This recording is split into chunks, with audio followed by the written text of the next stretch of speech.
Sí, bueno, yo cerraría comentándoles que en lo personal he operado el sistema como juez de control y de tribunal de juicio oral. Lo operé como director del Instituto de la Defensoría Pública durante 4 años y ahora estoy en la Procuraduría General de la República. Entonces, sí es necesario tocar el juicio de control constitucional. De eso no tengo ninguna duda como operador en los 3 niveles, ninguna. El tema es hasta dónde y qué alcances va a tener el nuevo juicio de amparo. Como juez vi cómo se cayeron mis audiencias y leí la sentencia del juez de amparo que sustentó su decisión con datos que yo no escuché en la audiencia, porque pidió la carpeta de investigación. Y cómo quería que yo, como autoridad responsable, sostuviera mi resolución, cosa diversa, que no fue alegada por las partes. Ahora, si el amparo se lo concede al quejoso, el Ministerio Público le dice al juez de distrito, pues la defensa no lo debatió, el juez resolvió con el debate que hicimos en la audiencia. Esta es la metodología de trabajo acá. Si usted, por el principio de suplencia de la deficiencia de la queja, no solo le está pidiendo la carpeta de investigación al fiscal, no solo está viendo usted la resolución del juez de control, sino que, dado que la defensa puede hacer investigación, en el futuro le van a pedir, oiga, y usted defensor, ¿qué tiene en su despacho? Que haya usted investigado por ahí para poder decidir. Entonces habrá que revisar hasta dónde. Por eso decía yo que me parece que el alcance del 107 en la propuesta de reformar la fracción segunda, quinto párrafo y la fracción quinta, tendría que llevar aparejada un análisis profundo de la ley de amparo para saber qué principios de los que se han referido serían tocados con esta intención. No evitar que exista el juicio de control de la regularidad constitucional, pero hasta dónde en un sistema en el que tenemos jueces de control, que es la primera línea de ataque, de defensa de los derechos fundamentales del imputado y de la víctima. Y el otro tema es los alcances de esas resoluciones que no vengan a darle al traste con el sistema de debates propios de una audiencia ante el juez y la toma de decisiones en base a la lógica del control horizontal de las partes y no de un control vertical que se haría en condiciones poco deseables desde el amparo indirecto o el amparo directo. Esa sería mi conclusión. Muchas gracias. Muchas gracias, Federico. Bueno, como a modo un poco de conclusión para que vayan pensando sus preguntas, creo que nos queda muy claro que el amparo actualmente, o desde que se iniciaron las primeras reformas en México, fue visto como un obstáculo, ¿no? Un obstáculo porque no estaba armonizado, porque aun cuando era necesario, no compartía los fines o las cualidades de un sistema de carácter acusatorio, ¿no? El contexto, ya como lo decía Alejandra, de nuestro actual amparo, pues era un sistema escrito, basado en expedientes, un sistema muy centralizado en el Poder Judicial Federal, que eso yo creo que empieza o tendría que empezar a cambiar con el sistema acusatorio, y un sistema que muy sinceramente no generaba incentivos para que los operadores dejaran esta zona de confort o prácticas desleales ante la comunidad a la que servían, ¿no? Y de alguna manera yo creo que justo lo que se plantea es cómo hacer ese tránsito, ¿no? Porque hay audiencias, pues genera incentivos para que los ministerios públicos y defensores están dando la cara a las audiencias, el público, la comunidad a la que están emitiendo un juicio, pues realmente tenga un buen sustento, ¿no? Entonces, de alguna manera creo que este es el cambio que se está planteando, y pues digo, dejarlo como conclusión de esta mesa, y si les parece bien podemos abrir la plática, la discusión con ustedes. En cuanto a lo que comentaban al final de la posición ecléctica y que había que hacer un trabajo en paralelo tanto a una reforma constitucional como las que está planteando la red en estas jornadas que hemos asistido, yo reitero que esa parte tan importante de la implementación de la estructura de la que habla la jueza Alejandra Ramos, las instituciones, ¿qué está haciendo en el estado de Chihuahua, por ejemplo, que empezó hace muchos años el sistema acusatorio? ¿Qué se ha hecho allá para fortalecer las instituciones, para generar, sabemos que no hay esa independencia de la que hablan, de la que sugiere la juez, pero sí, ¿qué se ha hecho? ¿Qué trabajos hay y qué resultados han tenido en la implementación del sistema acusatorio? Gracias. Bueno, la reserva de lo que pueda agregar, Ale. En Chihuahua, con tantos años ya de camino, hemos tenido pues una montaña rusa. Yo creo que ha habido algunas cosas. Al principio se empezó muy bien. Tuvimos una capacitación inicial muy sólida de jueces, de fiscales y de defensores, alejadas de esa generación. Yo llegué después. Y desde el primer momento, por ejemplo, un gran tema fue la defensoría pública que quedó mal, quedó dependiente del Ejecutivo, la Secretaría del Gobierno estuvo mal. Luego vino la crisis de violencia que vivió Chihuahua entre 2008 y 2011, que fue un baño de sangre, y que implicó una contrarreforma, que yo siempre he dicho que esa contrarreforma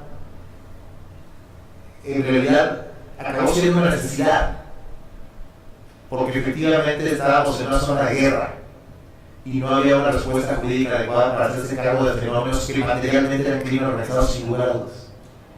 Tuvimos casos en Chihuahua de audiencias que no pudieron celebrarse porque la víspera habían matado al fiscal, a los testigos y a los peritos de la desastre. Al final del día no se abusó demasiado de ella, gracias entre otras cosas a algunos jueces que se bajaron, hay que decirlo también. Pero al final del día se aplicó para ciertos delitos como secuestro, homicidio, tal, pero el resto, la mecánica de la audiencia siguió funcionando relativamente bien. Luego vino la reforma para hacer una fiscalía y unificar el mando. Me da la impresión, no sé si Alejandra tiene otra idea, pero de que en los primeros años funcionó razonablemente bien. Hace 2 o 3 años llegamos a tener audiencias que en cuanto a su dinámica eran bastante notables, es decir, no se veía, había agilidad, había debate, etc. Y luego empezó un nuevo deterioro, ¿no? Empezó un nuevo deterioro que ahorita está haciendo aguas, ¿no? La calidad del litigio en las audiencias en Chihuahua ha decaído mucho en los últimos meses o años, cuando hayamos logrado estándares bastante razonables, incluso que nos colocaban pues muy por delante de otras experiencias, ¿no? Eso es una tristeza. Ahora viene el reto de reconstruir eso, ¿no? La esperanza es que hay un proyecto de una nueva constitución para Chihuahua, y que en esta nueva constitución se espera haya toda una reestructuración del Poder Judicial, toda una reestructuración de la Fiscalía, se habla de la autonomía de la Fiscalía, todo un replanteamiento de la Defensoría, en fin. Hay, digamos, un ambiente político en el que se espera que haya cambios de fondo, más allá de lo que estas 2 reformas constitucionales las que hemos hablado en esta mesa suponen. Y me parece que si se logra, estaríamos en una ruta correcta. Patricia, me da mucho gusto saludar, ¿verdad? Y bueno, yo creo que la carrera judicial con base en el mérito e inclusive las designaciones de defensores con esa misma base es lo que de alguna manera ha permitido sobrevivir al estado de Chihuahua a esta situación que vivimos de inseguridad tan profunda y de destrucción institucional de la democracia. Tengo aquí en el público dos compañeras mías jueces muy queridas, igual que yo, de la primera generación, y te puedo decir, sin temor a equivocarme, que si en el Estado de Chihuahua, si el Estado de Chihuahua no hubiera sido el pionero en la impartición del nuevo sistema de justicia penal y hubiéramos tenido los ojos de todo el país encima, tal vez nosotros nunca hubiéramos sido jueces. Fue un modelo de selección y capacitación en el que se vencieron las resistencias internas, incluso a un punto de quiebre entre quienes de alguna manera auspiciaban la capacitación y los recursos. Ellos condicionaron los recursos a que hubiera transparencia en los nombramientos. De tal manera que así surgió un grupo más o menos grande de jueces, defensores e inclusive fiscales, que, insisto, no hubiéramos sido tal vez yo no estaría aquí, tal vez yo no sería juez, estaría vendiendo burrito. si este proceso no se hubiera generado. Nos hicieron exámenes de toda naturaleza y así fue como fuimos seleccionados como jueces. De tal manera que cuando llegamos a la función, tenemos por cierto que no le debemos nada a nadie, que somos ahí por nuestro estudio, por nuestra capacidad. Y eso nos ha permitido mantenernos al margen de las líneas políticas por un precio muy alto. Como yo te decía, no es justo que un juez se vuelve prácticamente la guía por respetar las garantías judiciales. Eso no puede estar sucediendo. Yo te puedo decir que yo liquidé todas mis deudas porque no sabía cuándo era mi último día en el Poder Judicial. Y mis compañeras se sostuvieron en esa misma línea. Pero fuimos muy pocos los que nos pudimos sostener en esa misma línea. ¿Por qué? Porque luego el Poder Judicial se van incorporando jueces interinos que obviamente saben que si no resuelven de la forma esperada, pues se van. A los defensores, hubo defensores que los corrieron. Los defensores, no sé si hasta la fecha, pero tenían prohibido promover juicio amparo y era una causa de cese. Imagínense el nivel de falta de equilibrio que teníamos. Pero bueno, parece que esta base que se sentó hace 10 años ha sido tan sólida que confío igual que el maestro Pablo González nos permite recomponernos, reestructurarnos. Así es. Y también creo una cosa, y esto tiene mucho que ver con el ejemplo que nos platicaba el magistrado González en relación a los procesos de transición.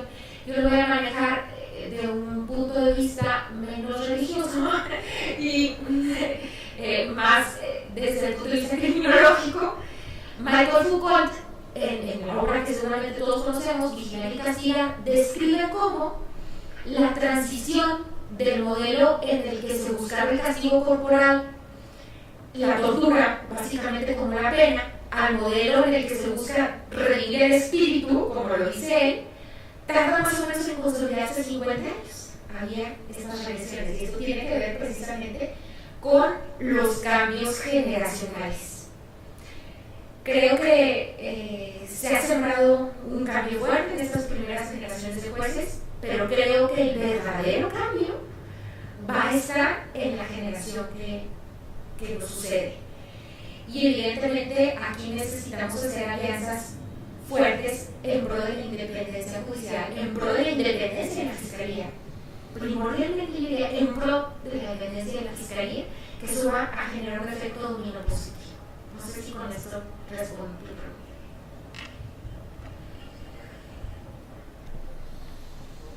Sí. Bueno, yo tengo dos preguntas. Uno que va relacionada con el ejemplo que puso la juez sobre cuando eres la víctima, que en una vinculación habló sobre una tentativa de homicidio por razón de género. Llegas tú, digamos que no procede el amparo, llegas tú hasta una sentencia que no tiene no va completa o no va acorde con lo que tú consideras que en realidad te pasó. O sea, tú eres víctima de una tentativa de homicidio por razón de género, y a ti te están nada más dando una sentencia que al final no te va a satisfacer, y tú tardaste todo el proceso, llevaste todo el proceso y te tuviste que esperar hasta el amparo directo para poder tú interponer o que cambiaran esa decisión o esa sentencia. Ahí yo no le veo el beneficio para la víctima en cuestión de tiempo para la obtención de justicia. Sí me gustaría que ustedes me sacaran de la duda, porque no supe yo ahí cómo subsanas tú ese tiempo que la víctima pasó sin que tuviera el acceso a la justicia por el delito que realmente le cometieron. Esa es mi primera pregunta. Y la segunda va para el magistrado. Bueno, es como un poquito complejo, porque yo entiendo que el juicio de amparo ahorita se debería de estar viendo como el juicio de garantía de los derechos humanos, del respeto a los derechos humanos. Si al final de cuentas, y me voy a referir especialmente a lo de la suplencia de la deficiencia de la queja, si al final de cuentas yo voy a dejar que mi derecho a la verdad y mi derecho al debido proceso dependan de que tuve un abogado que tuvo la capacidad de hacer, de darse cuenta cuáles eran los argumentos de agravio que tenía que haber expresado, pues puede ser que yo al final de cuentas termine siendo inocente porque no tuve un abogado capaz, y que yo esté dentro de la cárcel pugnando una sentencia por el hecho de que mi abogado no fue capaz y no le pudo expresar al juez, que se supone que es el garante de mis derechos humanos, no fue capaz de expresarle cuál era la violación y qué es lo que él tenía que haber visto. O sea, al final de cuentas, eso podría traer como consecuencia que te vayas a mecanismos internacionales y que haya sentencias en contra del Estado, porque también los jueces pues, son un instrumento del Estado, ¿no? O sea, al final de cuentas vas a tener una sentencia en contra del Estado porque quiero yo quitar esa responsabilidad del juez del juez de amparo, de proteger mis derechos humanos. Esas serían mis dos preguntas. Gracias, es muy interesante la pregunta, y creo que aquí nos da oportunidad de destacar un punto importantísimo de la sentencia de Daniel Pacheco. Casi siempre nos fijamos en esta sentencia en cuanto a su aporte en control de convencionalidad, pero tiene un aporte muy importante que es el del derecho de las víctimas a la verdad. Y aquí nos dice la Corte Interamericana de Derechos Humanos que los estados deben garantizar a la víctima la intervención plena en todos los actos del procedimiento, precisamente para que alcancen ese goce del derecho a la verdad.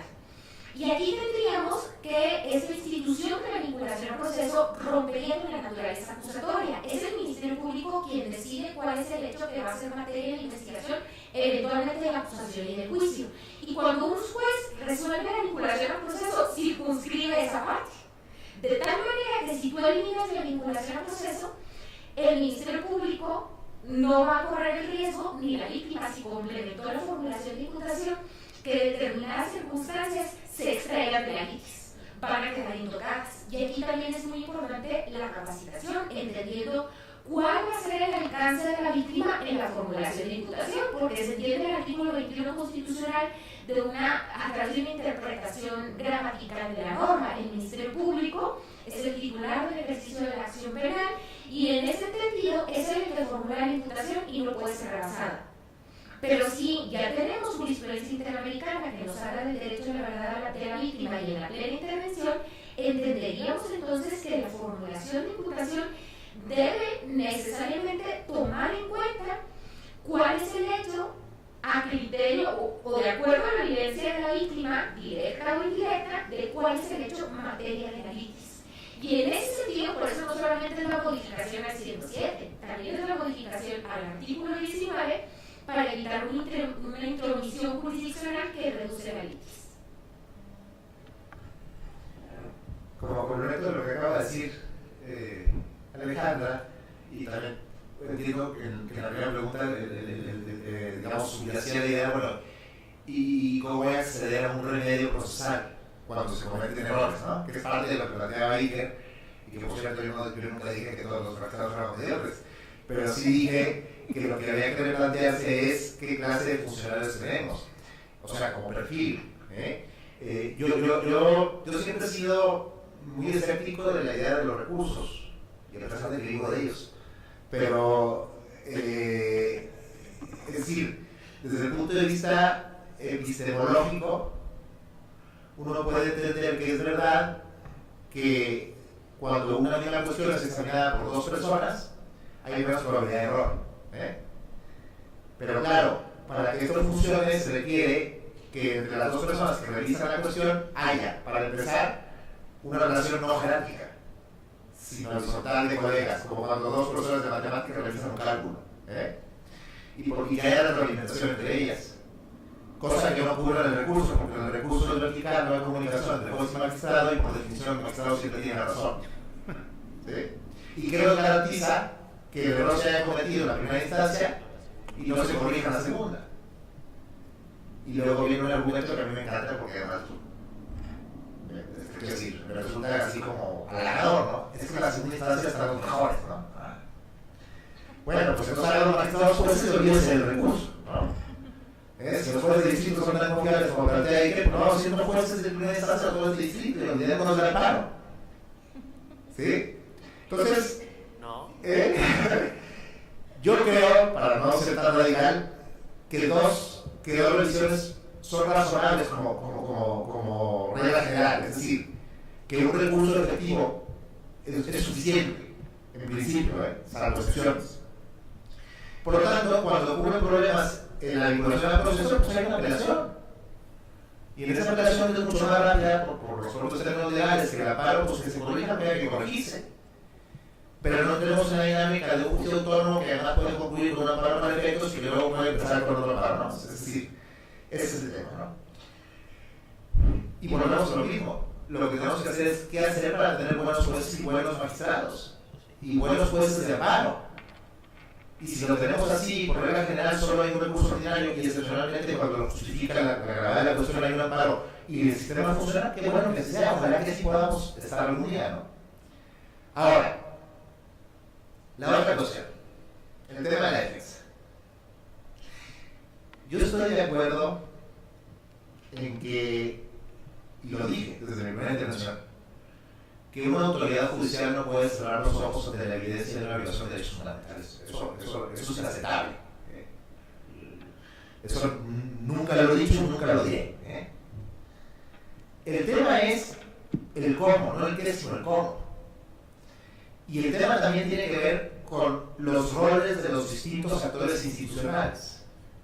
Cuando el artículo primero constitucional, reflejo de toda esa revolución de los derechos humanos, habla de que todas las autoridades son responsables de tutelar derechos fundamentales aún de oficio, también dice, en el ámbito de sus respectivas competencias.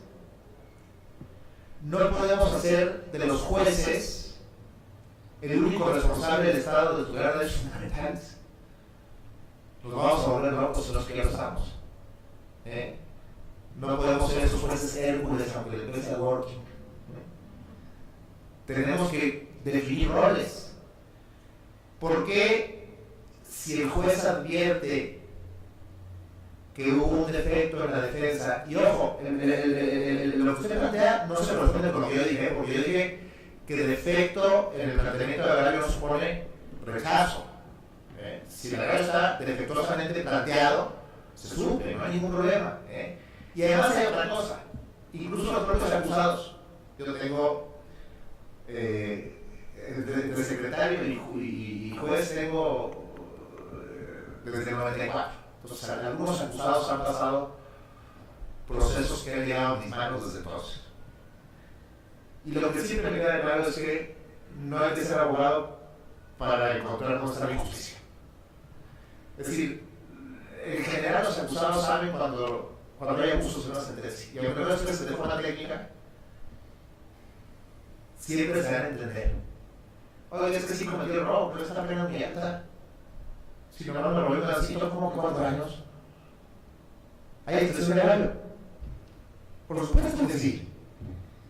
Ahora, si llegamos al punto de que el defecto es tan grave como para considerar que ese defensor no sabía nada, y el juez de amparo, como lo mismo que lo de la sala, aquí es lo mismo, detecta eso, ¿qué pasa?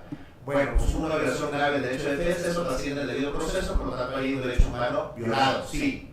Pero ¿cómo lo reparo? La solución no es hacer al juez defensor, ni al magistrado defensor, ni al juez de amparo defensor. Ahí la solución es, vuelves a celebrar el juicio con un defensor que haga su tarea, pero no haga el juez un juez defensor, porque mire, eso es promiscuidad. Si llega un marido a su casa y su mujer le dice, fíjate mamá, qué tragedia, la vecina, esta muchacha tan guapa, tan inteligente, con tanto nombre de gente, tan simpática, casada con este trabajador, le acaba de dejar el marido y está hecha un mar de lágrimas, ¿qué hacemos? Pues hay que presentarle a un muchacho para que pueda hacer su vida, pero no pretender que el marido se haga cargo de las dos. Eso es promiscuidad. Y tan promiscuo es el juez inquisidor como el juez defensor en términos de debido proceso. Entonces hay que tener cuidado. Ahora, es verdad que el tema de las sentencias que emite la Corte Interamericana con mucha frecuencia destaca la necesidad de que los jueces actúen oficiosamente para defender, o mejor dicho, para reparar violaciones graves de derechos humanos. Por supuesto que es verdad. Pero ojo, tenemos, esa es una posición muy personal, yo se la comparto como tal, me parece que si nos tomamos en serio lo que implica el acusatorio y lo que implica el contradictorio y lo que implica el respeto de los roles, tenemos que reservar estas intervenciones de oficio para aquellos casos en los que verdaderamente valga la pena, por decirlo de algún modo. Porque yo estoy de acuerdo en que fue una grave violación a derechos humanos el que esta niña, Rosendo Matú, de Guerrero, que fue violada por el ejército, por miembros del ejército mexicano, en un pueblo que estaba asolado por el ejército en el contexto de esa guerra contra el narcotráfico, de ese control y que esta niña, por supuesto, no tenía forma de denunciar y todo el mundo se hizo la vista gorda, incluidos los jueces. Bueno, por supuesto que eso es muy grave y eso es inaceptable. Pero me parece que esa realidad extrema, que por cierto son las que suelen llegar a la Corte Interamericana, porque la Corte tiene que seleccionar aquellos casos emblemáticos para poder normar el criterio. Pero las conclusiones de esa realidad extrema deben ser aplicables a otras realidades extremas, pero me parece que no pueden ser trasladables al robo de un gancito en el Oxxo. Y usted no puede actuar como juez en el robo de un gancito en el Oxxo como si fuera el juez de Rosendo Matú. Me parece que son cosas diferentes. Entonces, la conclusión yo diría es, no es un tema de extremos, es un tema de entender el valor del contradictorio, de entender el valor de los roles de cada uno de los actores que funcionan en un sistema de audiencias, defenderlo hasta donde sea razonable, defenderlo para cuidar el debido proceso, y desde luego no cerrar los ojos cuando hay verdaderas podredumbres, que también las hay.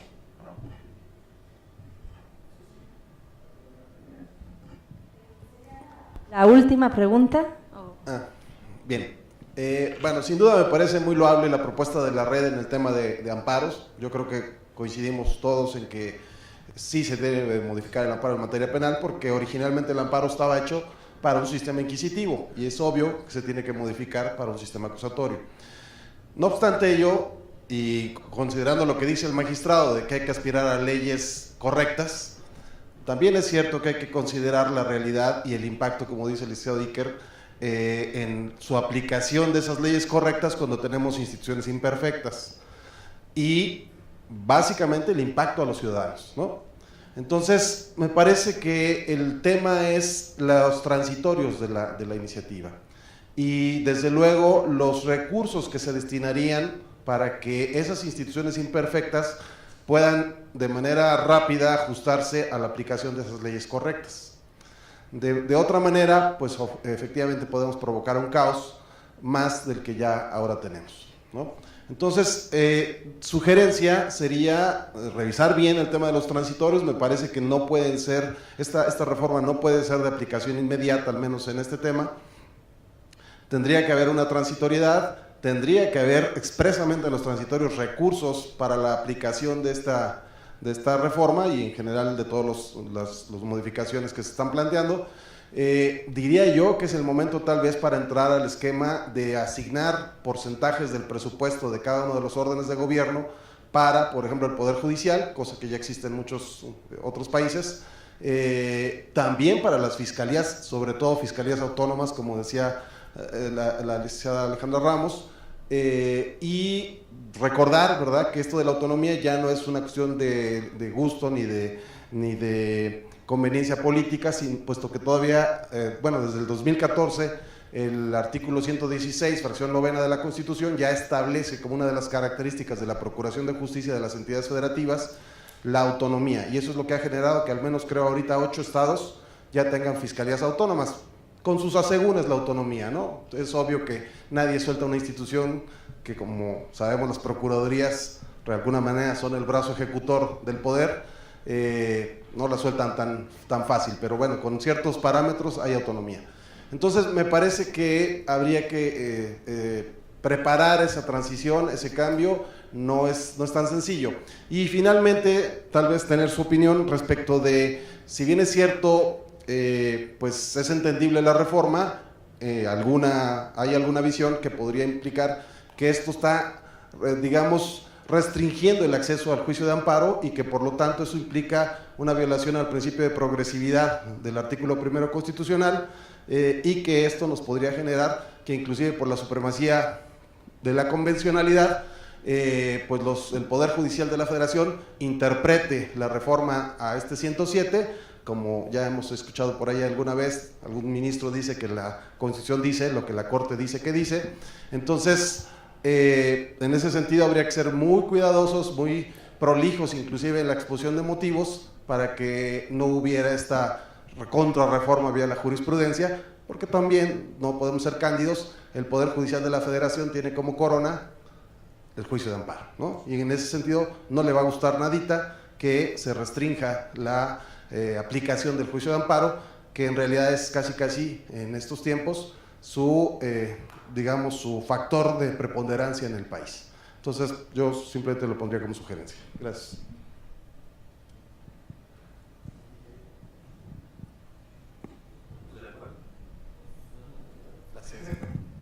Pues estando todos de acuerdo con Germán. Bueno, comentarles que con esta mesa concluimos las mesas de discusión que se iniciaron hace 3 miércoles anteriores. La iniciativa se puede consultar en la página de RENACE y de la red. También van a estar disponibles los videos de las diferentes mesas por si las quieren escuchar o estudiar. Creo que vale mucho la pena. Este es como el primer esfuerzo que hace la red con mesas muy de carácter técnico. Digo, evidentemente esto tiene que ser traducido o buscar de qué manera lo traducimos al ciudadano común, porque finalmente pues somos, ¿no? Porque de repente se nos olvida, ¿no? Somos nosotros los usuarios también del sistema, ¿no? Entonces creo que pues en esta fase primero técnica, pues que concluimos hoy, pronto tendremos por ahí unas mesas de carácter más político y pues ahora sí que sabemos que es una batalla larga. La tormenta apenas empieza, pero pues ya estamos acostumbrados a lidiar con eso y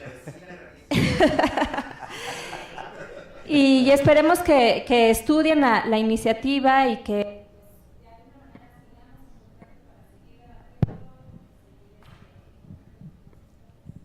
Bueno, muchas gracias a los ponentes, un aplauso a todos y a la moderadora.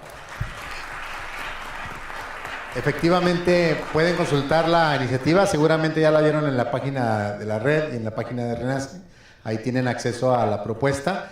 Y como decía Susi, estamos ahorita preparando un evento político grande en el Senado, que obviamente van a ser invitados para que continúe la discusión de todos estos temas que como dice, estamos empezando apenas la discusión y le queda mucho trabajo todavía por hacer. Muchas gracias.